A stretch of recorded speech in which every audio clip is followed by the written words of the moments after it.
Chelsea take on West Ham in a game that has sprung a few surprises in the past. But Thomas Tuchel, I want to talk about this man. Yeah.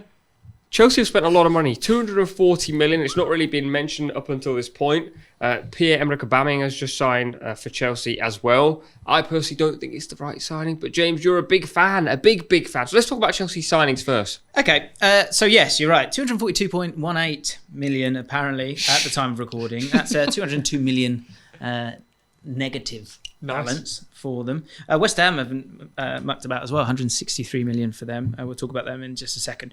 I like Aubameyang. I think when I'm looking at this team at this moment in time, it feels like there's a lot of players that are compromising.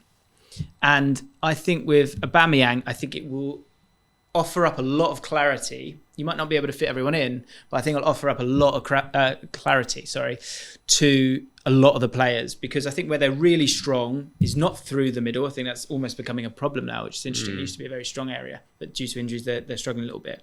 But I think with Aubameyang as a not a focal point, but the idea of he's that advanced forward, I think he will stretch the play. I think that'll create a sort of a new line for the likes of Mount, Havertz, Sterling.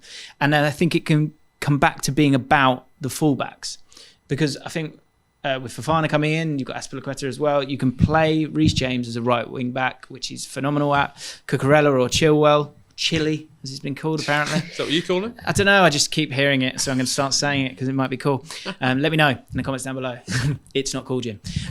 So yeah, I think it'll be about those fullbacks and getting to the byline, and then pulling it back for those players and creating space from that. And I think that will give them a lot more clarity moving forward. And when it comes to sort of shots on target, he's very good for that. And he's also good for scoring goals as well. So he is an accomplished finisher. He's not the future of the club, but I think he could be a really strong element of the present, in my opinion, because at the moment, it doesn't feel right at Chelsea, does it? No, I mean, you look at that back four against Southampton, it looks, if you were playing Sunday League, you'd be like, kick the ball in behind, because these lads are slow. Like Azpilicueta, Thiago Silva, Koulibaly, Cucurella. So I think, like you said, getting back to those basics of Chile on the left, Reece James on the right, and maybe even back to that back five. And then just the sheer amount of money, maybe it goes back to like how much is how much these days, because I feel like they've spent a lot of money, but again, maybe not in the right areas. Like a number 9 was their number 1 priority, and it's the last day of the transfer window, and they're spending £14 million on Pierre-Emerick Aubameyang, which is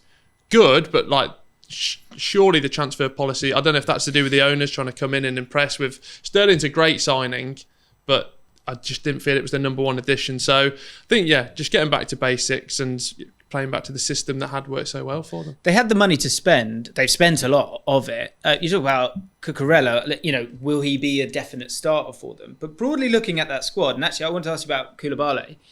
Him coming to the Premier League, people have been talking about him for a long, long time, and I know there's a bad feeling around Chelsea right now. But that is one hell of a squad and should be one hell of a signing, but he's looking on occasion a little bit clumsy. Well, I think the thing is, at the moment, they need a midfielder. They've got no protection. I always say this about centre-backs, that like Koulibaly's a top centre-back. Like, he is honestly so good. I think you put Fofana next to him, or Thiago Silva, whoever they choose to go with, they then have some real athleticism alongside the calm and the technical. The problem is when you've got Jorginho in front of you and Kante, who's currently injured, you've not only lost the mobility in front of you, you've also lost complete protection. So what's going to happen, as you said, you just keep clipping the ball down the sides, and if your fullback's getting really high, there's spaces everywhere, you're getting dragged wide, your midfielder's not covering you, and all of a sudden you do start to look clumsy. And when you end up 1v1 against attackers all the time, you start poking your leg in, you don't want to get caught out. And I think he's going through that phase at the moment. And I think the Aubameyang signing concerns me a little bit for Kai Havertz. Where does that leave Kai? We're still waiting to see the best of him. People are sort of saying now he's not a 9, he's also not a 10. Yeah. So what is he? Is he just going to be a backup to Aubameyang? I'm not completely convinced. But this is Chelsea Football Club. They want to... the insert team here. They should be playing 60 games a season, right? That should be the aim. So you can have one extra. Yeah, but it's not one, because you've got Sterling, Aubameyang, Mount, Havertz, Ziyech, who's still there, who everyone was convinced was going. We're already on 5, and I can't remember. There's another 2 or 3 as well. But I think Havertz is at the front of that queue.